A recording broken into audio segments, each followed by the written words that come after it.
অনেক বছর আগে মিশরে একজন অত্যাচারী রাজা ছিল।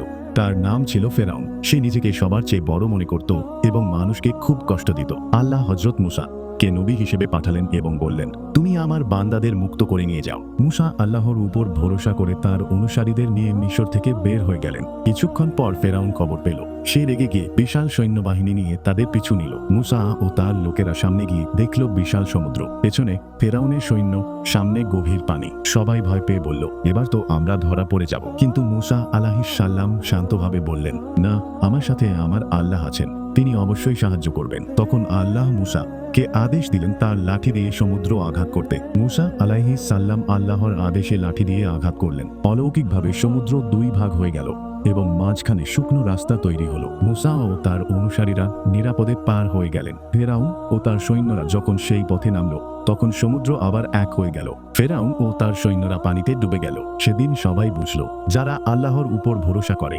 আল্লাহ তাদের অবশ্যই সাহায্য করেন।